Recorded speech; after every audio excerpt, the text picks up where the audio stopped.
Hi, guys. John, the firearms instructor, and welcome to our live. Good evening. It's Tuesday night. You know where you should be. You should be having your phone, your laptop in your hand, watching this live with you and me. If you're new, you know what to do. You need to let me know where you're from. If you are new to the our live, we'd like to hear from you. Like to know where you're from, and and tell us a little bit about yourself in the comments. We'll check those in a little bit. Tonight we got a great show. We've got a lot of different stuff, and we're going to get right to that as soon as we hear from our sponsor, Aura. Aura is an online defensive practice product that protects you from fraudsters and online protection. It's very economical, very easy, and let's hear what they have to say. Me, you're getting sick of the spam emails and everything else like that. Well, Aura is a company that will protect you from scams, frauds, and online threats. Did you know that 1 out of 4 will fall victim to some kind of online crime? Did you know that America lost over $10.3 billion in online crime? Aurora is a company that has an all-in-one protection plan for you. It'll keep your family safe from hackers, fraudsters, and online predators. Each plan comes with $1 million identity theft insurance. With a single, couple, or family plan, they have one that'll fit your needs. Take advantage of the family plan because it'll protect up to 5 adults and it includes children. If you'd like to, or giving us a special deal that we're allowing you to take a 14-day free trial by clicking the link above. Protect yourself with Aura. All right, welcome back, guys. Yeah, you know what's neat about them? They gave me a free membership when I took on the sponsorship, telling me that they would change my security on my phone and stuff like that. Well, last week I got a message from them said that they found a few of my passwords and a couple of my software programs were having some spyware or spyware, and they removed all that stuff. And they found me on a bunch of lists of stuff that these data brokers that sell our information on a regular basis. And there are a lot of those database uh, people you don't even think would be sell your information. And they got me off a bunch of those lists. So we get rid of those phone calls. So you get an opportunity. Check the link below. Check it out. They're going to give you that 14-day free trial. I'll tell you what, I got a bunch of stuff right before the 14-day trial. So I went ahead and gave my credit card. And it's costing me, Heidi, the 2 boys, and my son's girlfriend, the 5 of us, and we're protecting all of our software for less than $50 a month. So it's well worth it. I would highly recommend you look at it. Check the link below and go ahead and sign up for it. If you don't like it after 14 days, you can dump right out of it, guys. You don't need to do it if you don't need it. But I can tell you what they've done for me is dramatic, and I'm very impressed with them. All right, so tonight we have a lot of different stuff. We got 10 people on right now. That's pretty awesome. I have a special offer for you guys. I told you last week about our ebook we just launched, and that ebook itself has been giving us a lot of information about the first ebook is why you shoot low and left, and we are selling it through Amazon and we're selling it through our Shopify store. And we are going to give you a super deep discount. We're going to give you $5 off on that book. It's $9.99. You're going to get it for $4.99 for being our loyal every Tuesday night group. And we're going to give you that discount. That discount code is, let's see what I can find it here. That discount code is live 2024, live 2024. And if you put that in at checkout, you're going to get $5 off, which means that book's only going to cost you $4.99. And we have sold a bunch of those this week, which I'm pretty happy about.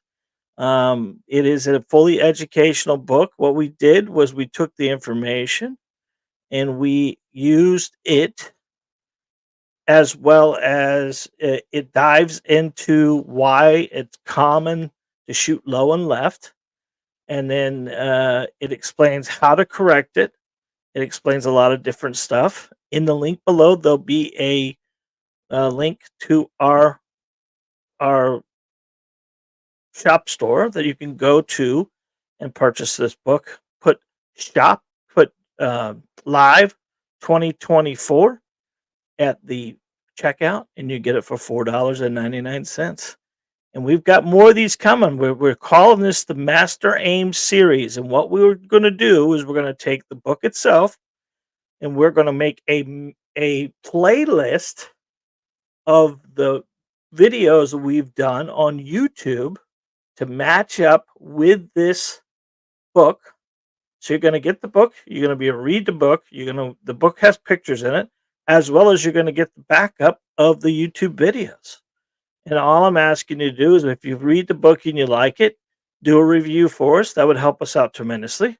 Those reviews will support us as we keep doing these books. I think it's a natural thing for me to do now because we have the every Tuesday night live. We have our podcast. We're going to do these books. And then we're going to do an audio book as well. So someone who doesn't want to read it, they can hear it as well. So, and they'll put those on our podcast as well. When I got all that free time that I'm doing all this stuff, we had a big busy week last week. We had all the way that we had a gun show of the weekend, which was Friday and Saturday and Sunday. Then we start back here Monday, and then this weekend we have another gun show. We have 2 gun shows back to back, but it's a passion of mine. I love it. Get to meet neat people and know people, so it's kind of an awesome thing. So this live we're going to do tonight is all about proper grip. And I have done a grip one before. I know you guys are going to say, John, you're doing the same thing over again. But these things are so important that some people don't hear it the very first time. But this is not proper grip. This is grip mistakes you might be making. And these are very common. I wish I had a camera with me all the time to take a look at some of these grips that we're seeing out here in the range on a Friday or Saturday when we have open range time for people. They are, terrible grips. And the guys are coming up here telling me the gun's wrong. Something's wrong with the gun. The gun's shooting low and left. And then I go back there and I shoot just fine with it. And then they try to explain to me that the sight's off or something's off. You know what's the funny thing is, and a lot of people don't know this, and the next ebook we're doing right now, I'm working on it, is Get a Grip.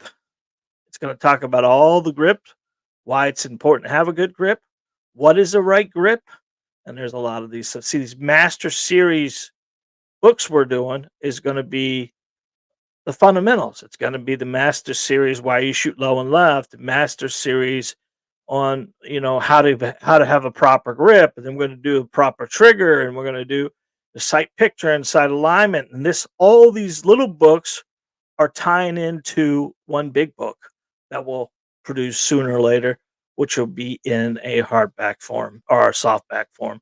And we're going to do each individual book, and we're going to call that book The Secrets of a Firearms Instructor. And it's going to give you all my knowledge in one big book. So that's going to be exciting. That's down the road a little bit. So we're going to let each one of these marinate a little bit. This first ebook we put out a couple weeks ago. Well, actually last Tuesday was the first time. And that ebook is out. It's in Amazon. We have an Amazon store. If you can't get there, you can go to our Amazon. If you buy it at Amazon, you're not going to get the discount because they charge me a lot more to put it on Amazon. But if you do the Shopify one that's going to be in the link, you're going to get that $5 off. And what was that? What was that discount code? Live 2024. Live 2024 will get you $5 off that $9.99. And it's instant. So when you go to pay for it, you get it and you can begin reading it right away, guys.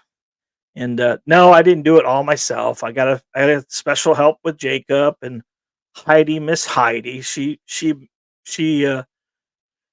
reads it and looks it over, checks all the commas and the punctuations and everything else like that. So without baby girl and my family, none of this shit would be possible. because I'm stretched thin, anyways. And of course, the computer can only do so much, and I need to, proofreading for me is good, but I need someone else to proofread it as well. And that's what Miss Johnson does for me. Let's try to get this live tonight up to 20 to 25 people. We're at 14 right now, which is very exciting for me. 14 at as we sit right now. So tonight's we're going to talk about 10 pistol grips you might be making. Pistol grip mistakes. Whether you're a beginner or experienced shooter, it's important to assure that you are using correct grip to maximize accuracy and control.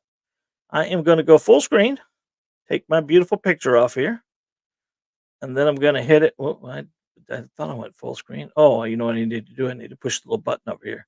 There we go, full screen. All right, I've got to take that. I'm going to go back out to get that one thing off there, banner wise. Let's see if I can get 2024 off there. Close that down. Boom, there we go. Let's go back to full screen. Boom, boom. All right. All right, guys. So here's a little, I went ahead and put in the cover of the new book. Cover of the new book is Master Your Aim, Why You Shoot Low and Left. You know what? I got an email today, or I got a comment today from somebody who said, hey, buddy, there are people out here who are left-handed. And I'm guilty of that. I always talk about low and left, but let me just tell you something. Whatever this book is saying, if you're left-handed, just do reverse. You don't read it in reverse, you just do it in reverse. What tends to happen most lefties is they shoot right, and left because of where the weapon is. So in reverse. So I will make sure that I put that in little special little quotes that the book is good for left-handed or right-handed shooters. We just need to make sure that you know the difference between your dominant hand and your non-dominant hand. Remember, dominant hand itself, squeezing really hard with it, going to make the gun. I'm right-handed. It will push the gun off to the right. You left-handed students that are shooting to left, that's because you're over gripping with your left hand. You need to grip harder with your right hand. Only 40% of your grip comes from your non-dominant hand, and the rest of it comes from your non-dominant hand holds onto the pistol, and your dominant hand just grips the pistol. So, and then obviously there's more information about the video through our YouTube channel. The YouTube, if you look up John, the firearms instructor, we're right there, guys. All right. Number one, gripping too tightly can cause your shots to mark off target. Sure, your grip is firm, but not too tight. Now, this is what I was telling you before. A lot of people get out there and grip really, really hard with their dominant hand, thinking their dominant hand is where all the power comes from. But your power comes from your non-dominant hand. You must over squeeze with your non-dominant hand and under squeeze with your dominant hand. If you do this, you are going to get a better control of the weapon. Next time you're at the range, I want you to hold your pistol in your hand. I want you to really squeeze really hard with your dominant hand and watch that pistol drift off to the right. It's just naturally going to do it if you're right-handed, and vice versa. If you're left-handed, it's going to go off the left. And if you grip the gun with your non-dominant hand really tight, it's going to run off to that section as well. It's going to go off to the left. What you want to do is double squeeze with your left hand, single squeeze with your right hand, and then at that point in time, your weapon will stay center in the hand and make it very easy for you to control it.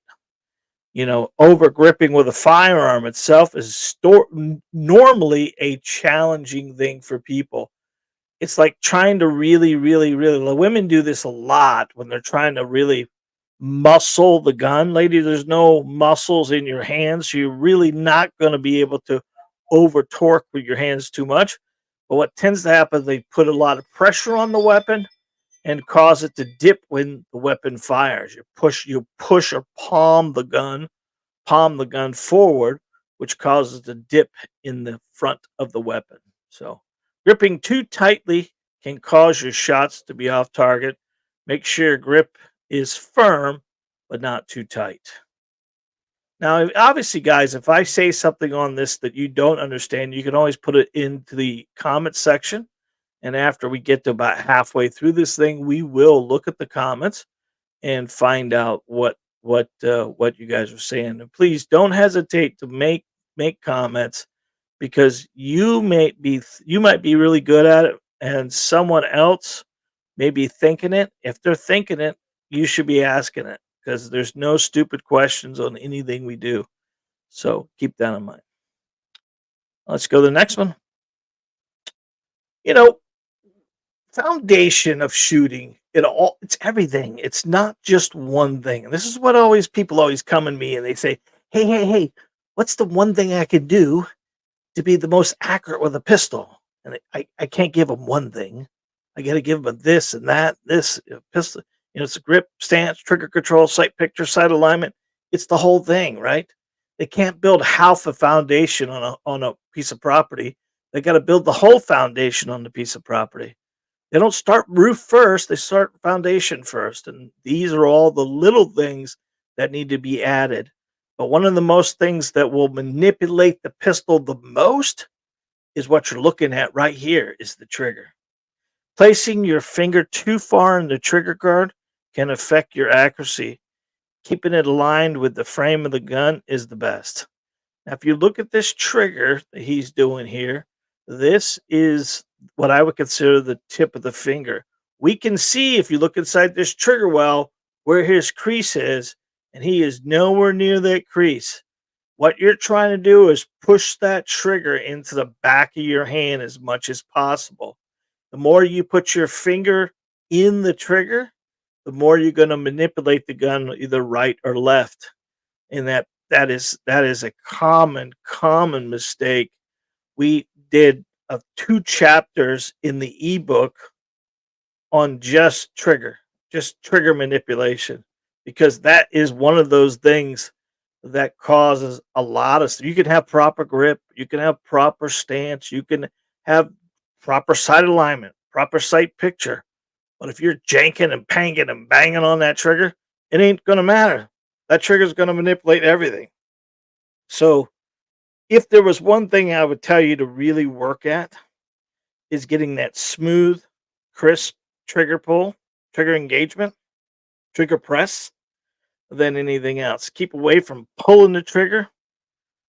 It's the slow cadence of the trigger coming back. We mentioned many times before about trigger travel, but a trigger has multiple stages. Some triggers have a really stiff cadence all the way back until the weapon cuts. Some triggers have no cadence. It comes all the way back to a wall, and then when that wall, past that wall, the weapon's going to fire. Some are going to go all the way back, all the way, all the way, all the way, all the way, and then get there and cut. They're all different, and I guess that would be the one thing that you would want to practice as much as possible on, is getting this trigger manipulation almost to a muscle memory factor. Is I put the weapon in your hand and you began to gauge the trigger, that you knew how far it needs to go back before that weapon cuts or goes bang, right? And if we understand that trigger travel to a point, we can set ourselves up when we put the weapon out in front of us to slowly engage the trigger until that weapon gets to a point where it's going to cut and fire. And that would be the ideal thing. So placing your trigger finger too far into the trigger guard can affect your accuracy. Keep it aligned with the frame of the gun. So in other words, they're talking about, do not make your finger stick out on the other side of that weapon. Now, we are a live range, guys. You may hear gunshots in the background. You may have doors ringing and everything. People are coming in and going out. That's just part of doing business in a retail store. At this point in time, that was the last person leaving. We shouldn't hear more gunshots this evening, but if you do hear some, it is not something crazy going on. We are an indoor gun range, again, we're indoor training facility, and we do have people here shooting once in a while. All right, so let's go ahead and go to number 3. Okay, so here we go. Neglecting to use your supporting hand leads to instability. Making sure both hands can control the recoil. Well, what you're looking at here, besides Jacob's black fingernails, no, I'm just kidding. Jake does have his fingernails. I just got a dirty look from Jacob. Yeah, what you're looking at is how much control do you think her teacupping hand at the bottom? We call this teacupping when someone's got their hand down at the bottom. How much control you think this person's gonna have with this weapon when it goes bang?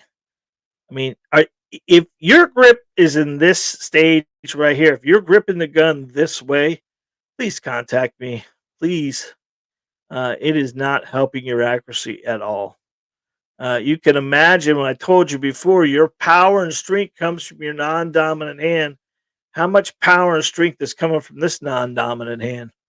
If you know somebody who is gauging the trigger like this, next month when that book comes out, your proper grip, mastering your grip, you want to send them a free copy or something like that. Buy it and send it to them. This will help them out tremendously because the grip is so much important. You can almost look at this and tell this person is going to have some crazy targets. They're not going to be where they want to be because they're going to have a lot of muzzle flip. You know, muzzle flip causes a lot of inaccuracies, but you know what else it could cause? It could cause jams. It can cause the gun to not operate properly. Remember that slide on top of that weapon is meant to go forward and backwards, forward and backwards. When you let the front of that post or let that front gun lift up, 17 watching at this point in time, 17 guys. If you got that weapon floated up and are going up at an angle each time, that slide is not meant to go up at an angle. It's fighting gravity at that point in time, and there we could have some jam issues. And if you uh, have jams like that, you're not consistent with the firearm, which would not build your confidence very well at that point in time. So number 3 is neglecting to use your supporting hand can lead to instability. All right. Number 4 is holding the gun too high or too low can throw off your firearm. I think I've mentioned this to you before, but I want you to remember that a firearm is a bully and it's going to take anything you give it. Now, this is Jacob's hand, and he would never hold a gun like this. But look at his teacup down there. Look at the gap between his finger and the trigger well there. See that little black spot right there? And look right here where his dominant hand has got that gapping area between him and his knuckle there. Well, that's not going to make that gun very stable for us, is it? And that's going to have a lot of muzzle flip that he could have avoided if he would have reached up and grabbed the whole weapon in his hand, right? Put his web of his hand on the tang of that pistol, right? That upper top part there, and then brought his other thumb up there and got in the gun. We're looking, guys, we're looking to put as much meat around this pistol that as much as we can, in other words. So the concept, any skin that we're not, anything we're not covered, that's where the firearm wants to move or go to. So holding a gun too high or low can throw your aim off. Now, thankfully, these are all pictures of a dummy gun that Mr. Jacob is standing there modeling for us. We try to catch people all the time in the back that are doing some kind of grip or problematic thing that we could help them with. You can imagine how much muzzle flip this overall picture of this gun would have. It would be very challenging to be accurate with this pistol because he's not controlling it and he's letting it do everything. 1 second, folks. Hey, Jacob. Hey, Jake. Can you get me that drink over there, buddy. I'm I'm parched. Sorry, guys. Just give me a second here.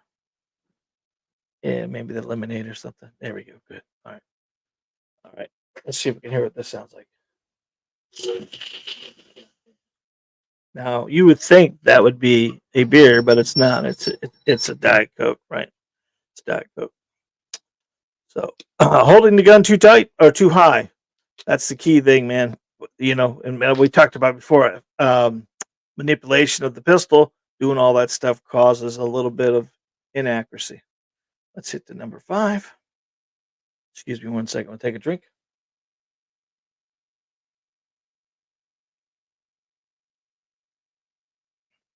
All right. Sorry about that. So I want you to I want you to look at the pistol real quick. Does it look like it's level? Or does it look like the front post is a little lower than the back post? And that's what most people do. If you look at Jacob's hand, his dominant hand, pay attention to that. His wrist is at an angle, isn't it? And not keeping your wrist straight can result in poor control. This can affect your low and lefts. This can affect your lows. This can affect a lot of different stuff because your wrist is not aligned with your forearm. This is a perfect example of someone using their wrist to aim the gun versus their waist to aim the gun. And this is where most people don't see it. But as a firearms instructor standing behind a student, watching them engage the trigger, they may not see it, but I can physically see it, and I try to get them to understand what they're doing. A lot of times for women, what they end up doing is they start engaging the trigger, and as they engage the trigger, according to what kind of weapon it allows the front post to drop a little bit. We don't want that post to drop as much as possible. So keep in mind, guys, when you have a pistol in your hand, you want to make sure the pistol stays level as much as possible. So we'll go back to that whole horizontal and vertical line we're looking for. Where's the horizontal line? That's between your two eyes, guys. That's between your two eyes. And that vertical line is over your dominant eye. And if you got that above the target, you want to bend with your waist to get the weapon there. Do not bend your wrist to get it there. Because the moment you bend your wrist to get it there, you're putting a gun at the weird angle, and most likely you're going to anticipate the recoil and pull that bullet below the target, what you need for. No sense in aiming. Most of your targets you see at the ranges lately, I have them in the back. You've seen pictures of them plenty. They have a circle and an X. That circle and the X of most of the silhouettes is in mid guts. It's not mid chest. I want you to change out your targets to start looking, put your first target, bring the target into you, take a paper plate, 3x5 card, black magic marker, doesn't matter what it is, and put the circle where your eyes are. And start your first 10 or 15 shots through your eyes. And then if you want to start using all the other rest of the targets, make sure you use your waist to aim the gun, not your wrist. Keeping your wrist straight can result in poor control. We've all seen it. We've all done it. Even myself, guys. You watch some of my YouTube videos. I'm not always the most accurate guy in the world. When that first couple shots in the morning, I get warmed up. I'm pretty damn good. But in the real world, we need to really work at it to keep us proficient with a pistol. And all these little things causes the inaccuracies. It's not one thing. Put them all together, you can be super accurate or you get super out of control. But each one of them is different. Now, we haven't even talked about the thumb thing there, the cross thumbs, that grip that Jake's got there. How much control can Jacob give us with his non-dominant hand when he's thumbing his non-dominant thumb over his dominant thumb? You can see the gap, right, between the pistol and Jacob's hand. You can physically see that big gapping hole there. If I were to take my finger and put it between the gun In Jacob's non-dominant hand, I would be able to take my finger, put it all the way down in between the gun and the pistol. How much control can that hand give Jacob if he's not touching the gun? And there we go again, not touching the gun. You're giving the gun places to move and places to go, and that's what it's going to take. What would make a better grip for this is Jacob taking his non-dominant hand and pushing his thumb underneath his dominant thumb. And we'll see that here probably in a little bit. But that proper grip starts with your right thumb over top of your left thumb if you're right-handed, and the opposite if you're left-handed. All right. Here we go. Improper finger placement on the grip can affect. How many of you out there, be honest, we're not going to pick on you that much. How many of you shoot a Glock and grab all the way up on the trigger well like Jacob's doing here? And a lot of people will wrap that finger up top there. Every time someone wraps their finger on a trigger well like that and you're giving yourself pressure, you're pulling that weapon to that side every time you engage the trigger. Jacob's got his hand so wrapped up on that gun, he couldn't get his finger in that trigger well if he wanted to. Excuse me, I apologize about that. That was the Coke burp. I apologize. On national live, I apologize. Using improper finger placement on the grip can affect trigger pull. Make sure your fingers are pointed in a position correctly. You know, the whole idea about the combat grip with the two fingers forward is indexing with the weapon as best you can. Indexing the target with your finger. Jacob's got his finger way up there on the gun. That other hand should be down on his other three fingers down there underneath the trigger well, not on top of the gun. When he's grabbing the trigger well like that, that hand is going to manipulate the pistol to the left almost every time. There are guys out there who shoot like that. I'm not saying it's wrong, but it's wrong. So you want a better control over it. That's the easiest thing to do. A lot of people say, well, why is it flat? Glock put that on there for a reason. And I'm sure they did, but it's not the best way to grab a pistol, because if you kind of think about this, if we're using our fingers, right? And I want you to put your hands out in front of you real quick, and I want you to make a proper grip. And if I'm taking my finger and I'm closing up my right-handed, there's only 3 fingers there. But if I close my left hand, there's 4 fingers there. And if you don't have that, what is that? That index finger wrapped around the trigger well, like you should drag around the trigger well like that, versus grabbing around the pistol, you're losing the most powerful finger you have. And it's not being used where it needs to be. And we need to control this weapon. So when you have the fingers touching each other, it makes it a lot easier for you to control the weapon. So using improper finger placement on the grip can affect your trigger pull and how the weapon is manipulated. All right.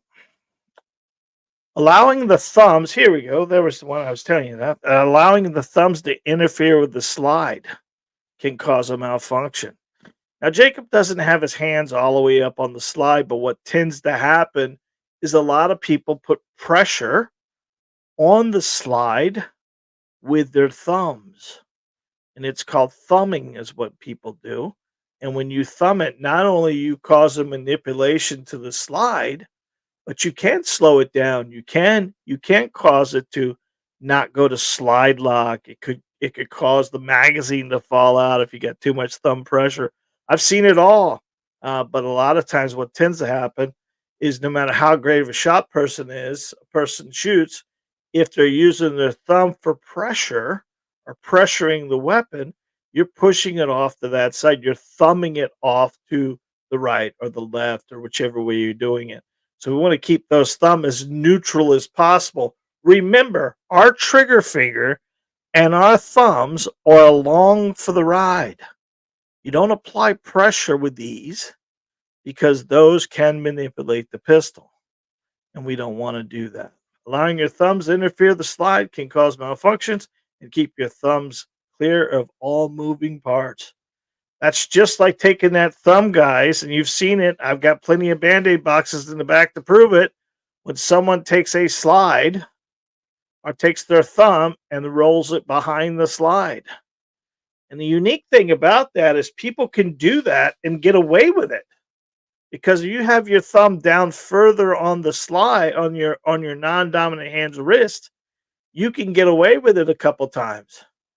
And then all of a sudden you change the angle of the weapon or you change your height of your thumb, and now the slide comes back and bites you.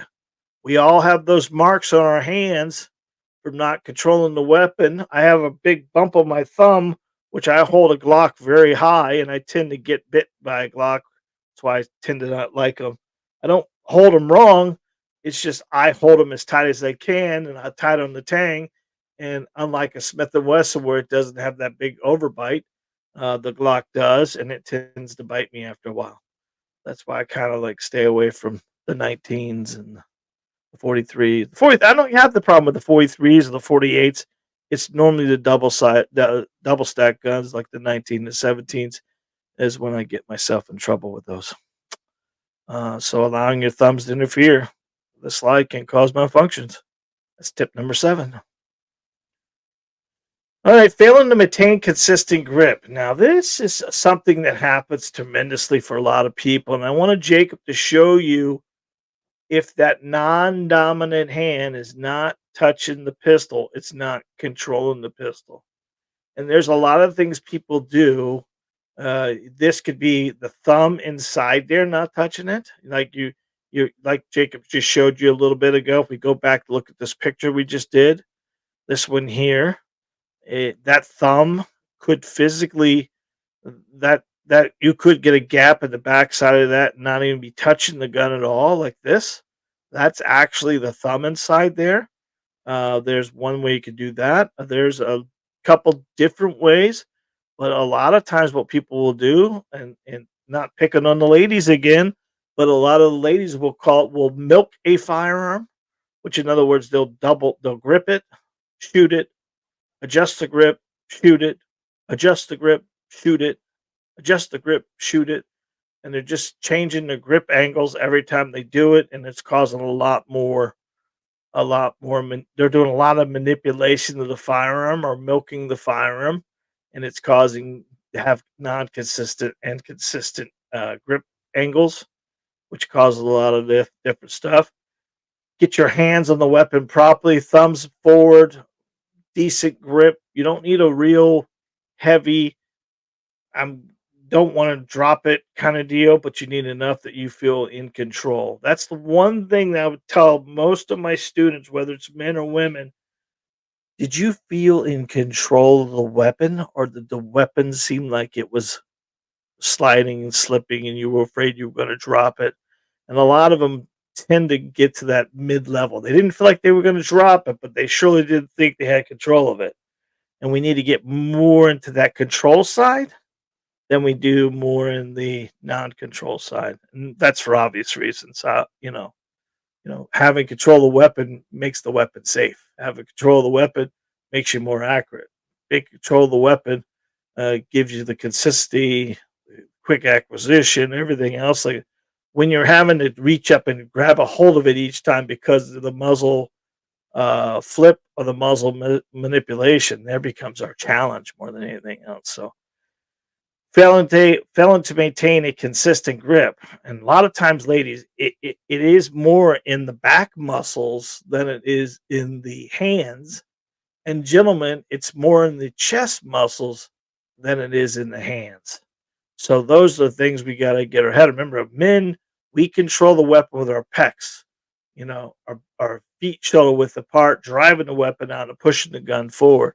With a woman, it's more about your back muscles. That means driving your dominant hand out, pulling your non-dominant hand back, and getting your back muscles to lock in to control the weapon. You'll be extremely surprised how accurate and in control you are when you're driving these weapons or controlling these weapons.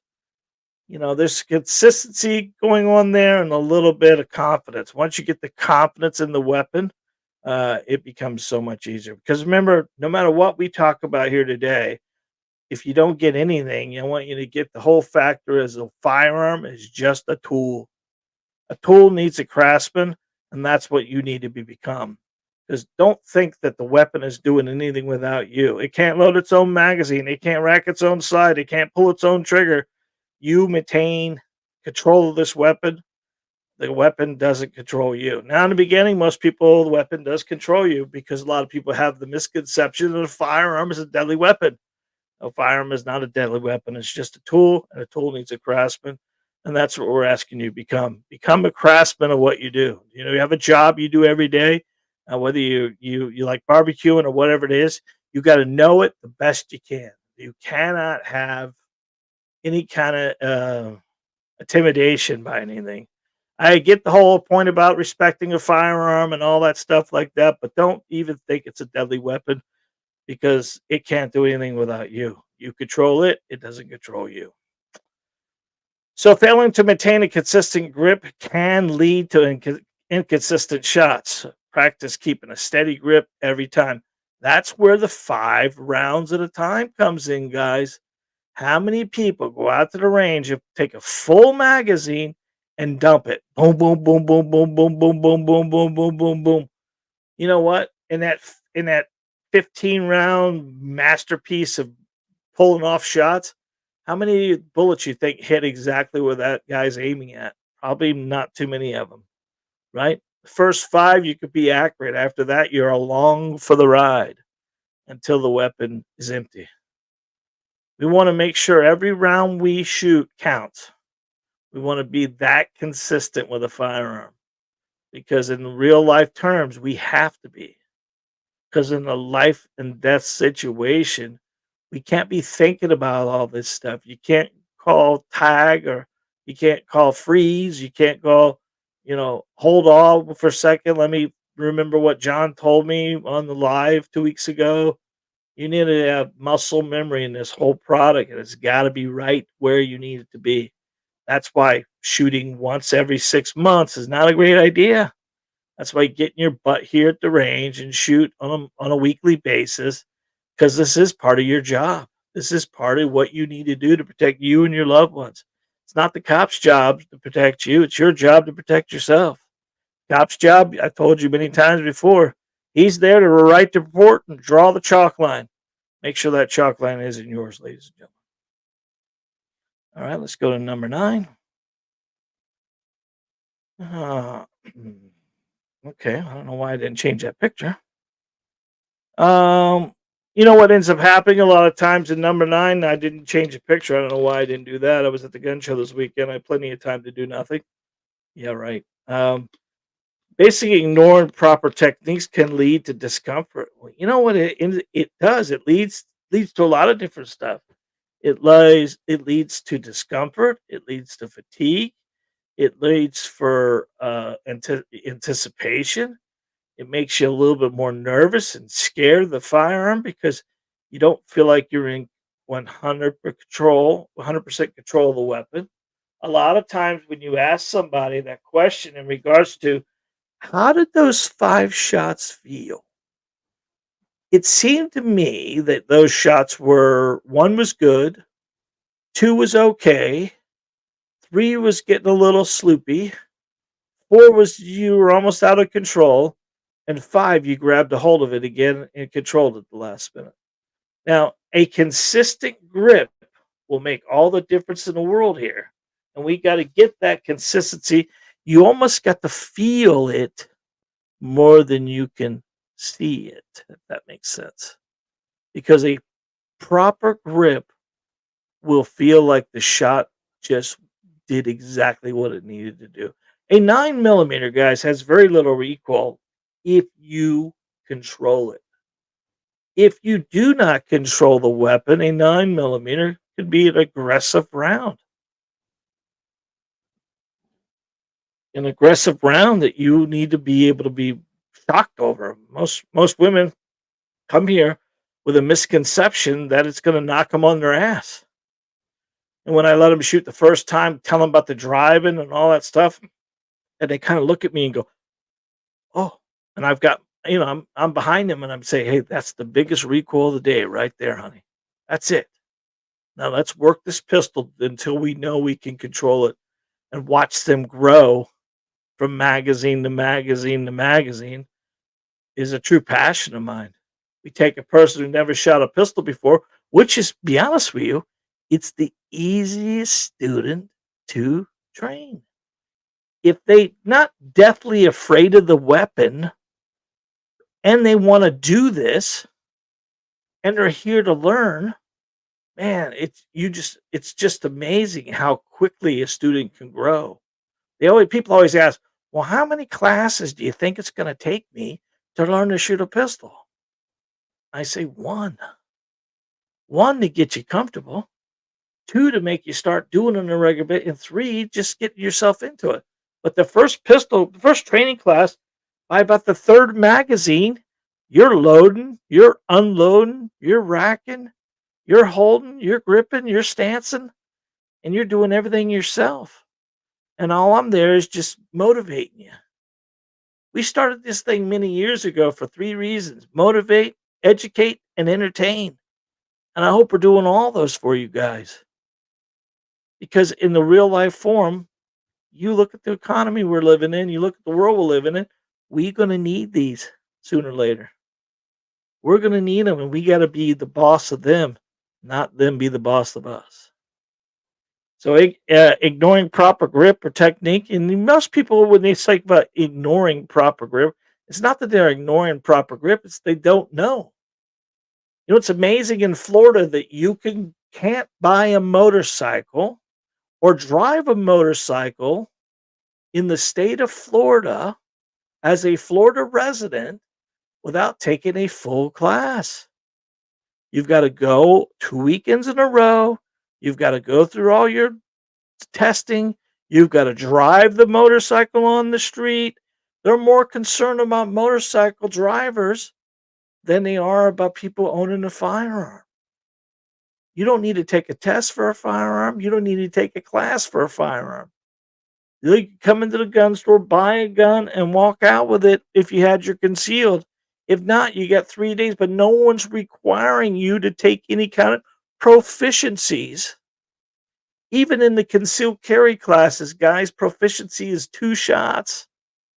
That's not the greatest, funnest class we do here. We do most of our concealed carry classes are combo classes where they spend an hour at the range, and then we give them an online part of the class, then watch at home, but we've given them more time behind the gun, which is what most people need. Every time we do a concealed carry class in here, every Wednesday night we do concealed, you know, probably 50%, 60%, maybe 70% of the students that are in these classes have never shot a gun or haven't shot a gun in 3.5 to 4 years. But now they want to get their concealed. So in us, we're always trying to sell training classes more than we are the concealed carry. But obviously, we do offer the concealed as well. So, confidence is a big deal when you get down to it. So ignoring proper techniques can lead to discomfort, can lead to fatigue. I'll tell you what, ladies, you start driving with your back muscles with a firearm and you haven't been using those back muscles for a while. When you're doing it right, you start making this whole back muscle movement that can tell. And gentlemen, when you're running a gun like that and not controlling it, your hands get really fatigued after a while because you're trying to control all the recoil through your hands, which have no real muscles. They have ligaments and tendons, but there's no muscles. And then you're trying to muscle that gun to a point where you just, you go to the gym, you start using your muscles. After a while, they get fatigued. And this is the same thing that happens to a person shooting a pistol. So that's why when you come to the range, you shoot 300 rounds.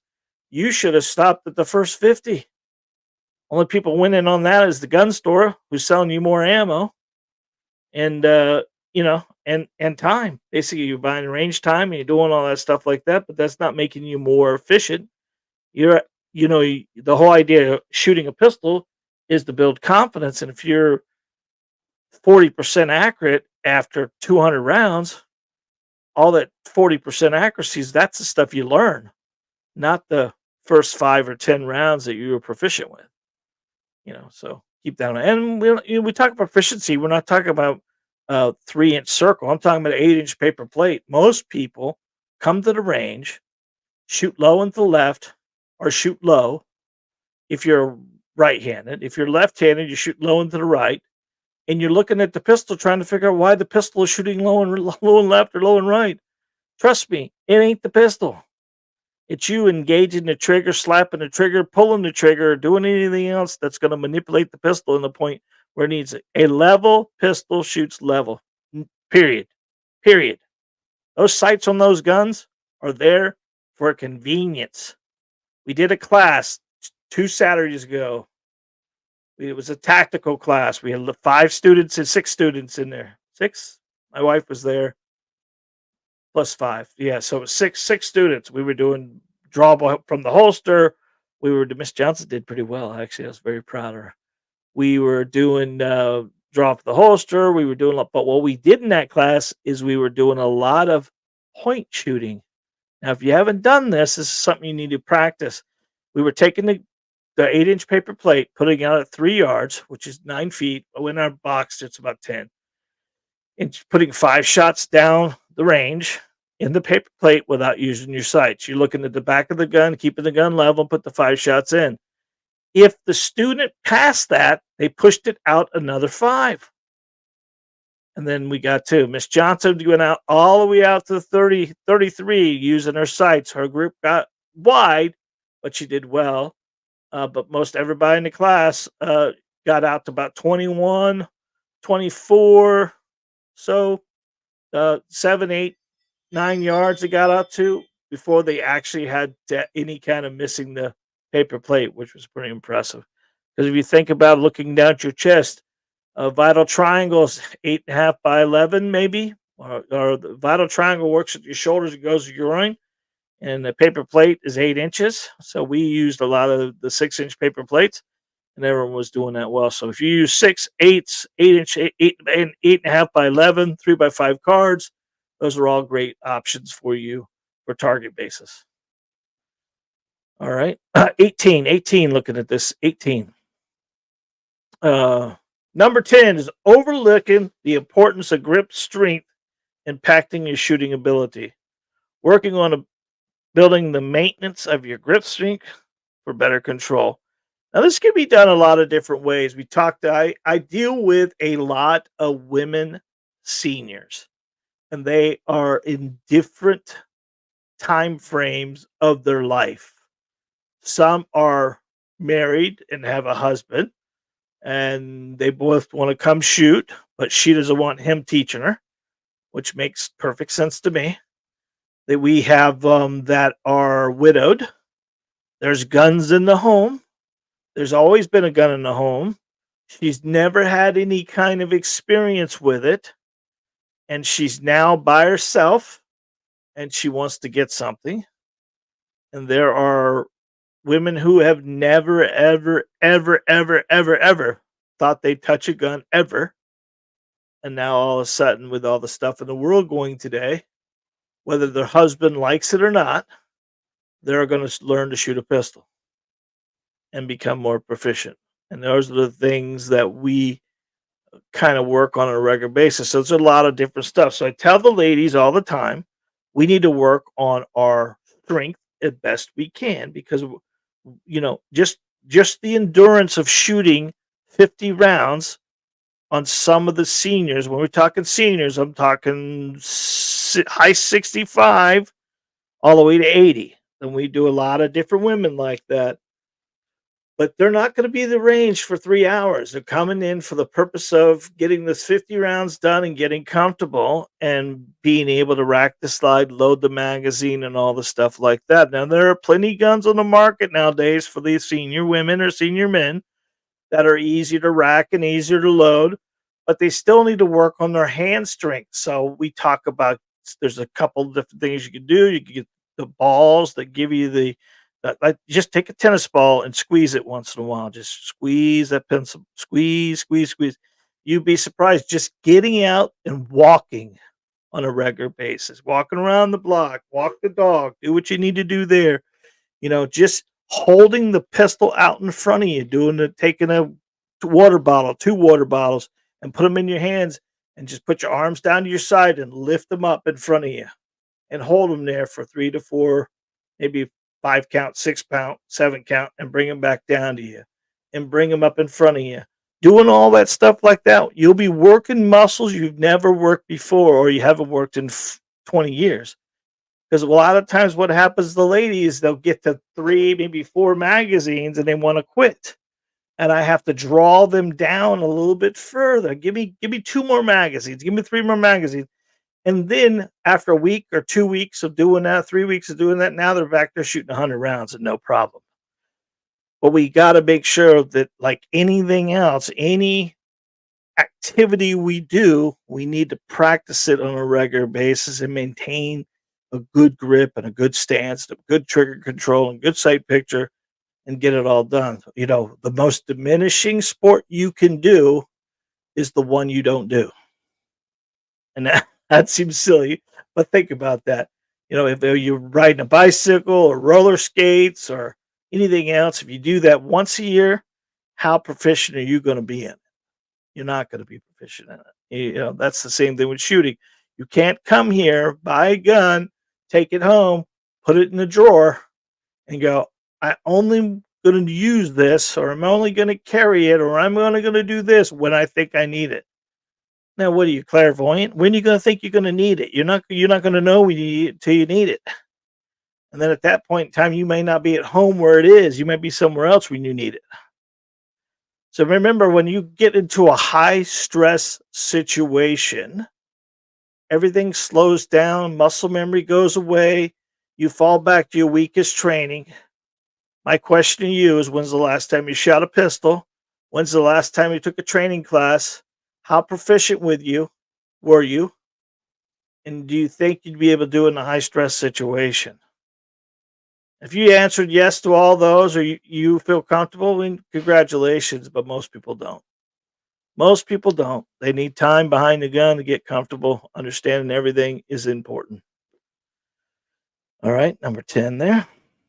All right. In the conclusion, 10 pistol grip mistakes you might be making. Whether you're a beginner or an experienced shooter, it's important to ensure that you are using proper grip to maximize your accuracy and control. From improper finger placement to gripping too tightly, these mistakes can significantly impact on shooting performance. By identifying and correcting these errors, you can improve your shooting skills and overall proficiency with a firearm. You know what else? When you start hitting the accuracy, when you start becoming proficient with a pistol, the smiles start coming up too, and you start having fun coming to the range. You know, be honest with yourself, guys. Last time we hit the range, you shot 150 rounds. What was your? Let's say we got 1 point for every bullet that impacted where you wanted it. Would you think you'd be over 100? Would you be at 80? Would you be at 70? Would you be at 60? There's what you need to think about. Taking a proper class, finding the right instructor, getting in some kind of a training class. Those guys, us instructors, work off a lot of different stuff that will help you build your performance and make you a better shooter all around. Whether it comes from proper grip and proper stance and proper trigger curl and proper sight alignment, those are things that you need to get to. So how do you find the proper instructor? Well, you're kind of talking to one right now, but some of you may not be able to get to me. So I want to make sure you understand how to find somebody like me, which would be rare, but they're out there, guys. There are guys as good or better than me, be honest with you. I've been doing this since 2013, 2012. I got my NRA instructor's license, and I probably trained 600 students a year. And I've consistently done that over the last multiple years. And we've done concealed carry classes. We took over this indoor range in 2019. And I'm very fortunate to have a lot of great students out there, a lot of great members who send people to us on a regular basis. But if you can't find a good instructor in your area, first thing I would start with is any of the indoor ranges in your area. Any of the indoor range or outdoor ranges, obviously, will have instructors that may be qualified or be able to work with them. If you can't find that, you can always contact the NRA because I'm an NRA and certified instructor, and I am a USCCA instructor as well as my wife and Jacob and Johnny are all USCCA.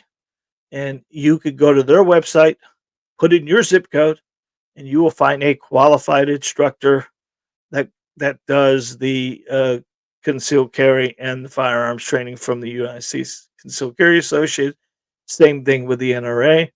And then once you found out their names, look at their credentials, go to the websites, maybe look at their reviews. We are very fortunate. We've been doing this a long time. We have over 400 5-star Google reviews on our firearms training, and not including the Facebook, Instagram, and all that stuff that has over 250 there too. And that will help you tremendously. And then talk to them on the phone. They seem like you guys are clicking. Well, that's where you need to go. If you are new to this, brand new to this, and they're talking way over your head, or they don't specialize in new students, maybe something you want to back away from, right? Do not sign up for any kind of tactical class, and they shouldn't let you sign up for any tactical class until you have the basics, right? There's people all in that tactical class 2 weeks ago have taken at least 2 classes with us prior to taking one of those classes. Because when you start moving with a firearm, you're going to drop your accuracy about 50%. If you came to the class with about 40% accuracy, and now all of a sudden you're moving, what kind of accuracy are you going to have with the firearm? So get yourself trained, get yourself getting comfortable, spend more time behind the gun, and find the right place to go and shoot. That's my opinion and suggestion. All right, so let's finish this up by going to the comments tonight and see what we have as far as comments go. Again, we have that our book is going to be on sale for you guys. I'm giving you a $5 discount. If you order the ebook through our Shopify store, which will be in the link, you'll receive $5 one-time use. So you can't go up and buy it again. You have to use another laptop or something else. But you get the book, you download it. It is something that you can read. It's about 22 to 23 pages. It's got some pictures in it as well.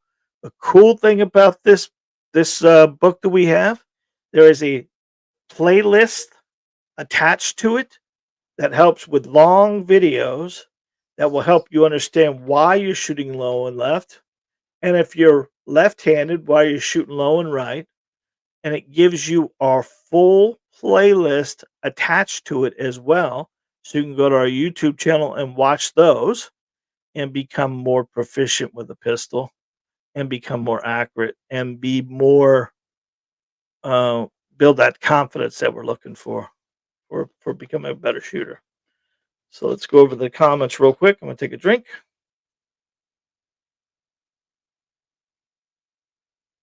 Now, at the end of the month, probably by the end of the month, that book, the new book's going to be coming out, and that's going to be talking about get a grip. Is what it's all about. It's a master your aim, and it's finding that right proper grip for you, and that's going to be out. I'll post that here in a little while once we get it up and finished up and get it posted to all the locations. So let's go to comments. All right. Hello, Jim from Vermont. How you doing, buddy? Hope you're doing wonderful. How's your wife? She's wonderful. Danny, I'm glad you're here, buddy. Danny's one of our members here at the shop. He's a hero to me. He comes in every week and sweeps up, makes it sweet and nice in here. He cleans up pretty well. He's an awesome member. Turning in from Minnesota, Cliff Harrington. Hey, Cliff, how are you, buddy? Are you new? Have you been on before? All right, Chris, how you doing? Let's see. Let's see what Chris has to say. Woohoo! Good luck with the books. My question is, who do you think should be casted as the movie adaptation of the book? LOL. The Chris is asking who's going to be John Johnson, the instructor.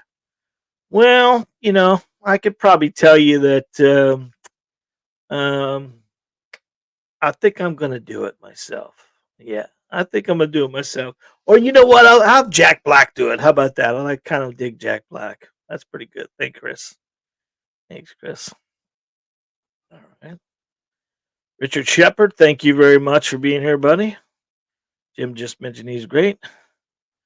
Thank you for the awesome video today. Very informative. Thank you, John. Glad you're here, buddy. That lasagna was great, buddy. Thank you very much. I appreciate that. I appreciate that. Oh, Natasha. There's Natasha. I was gonna, where the heck's Natasha? I didn't see you. I did put the link in the comments up here, but obviously, hang on, it's on here. There I am. There I am. See my alligator shirt? Miss Johnson got that from me for me. It's my alligator shirt. Matches my Smith and Wesson hat. My alligator shirt, my Smith and Wesson hat. Uh, So, oh, Jack Black would work. LOL. Yeah, that or the Rock. Some people tell me I look like the Rock, or I look like a rock. I'm not exactly sure.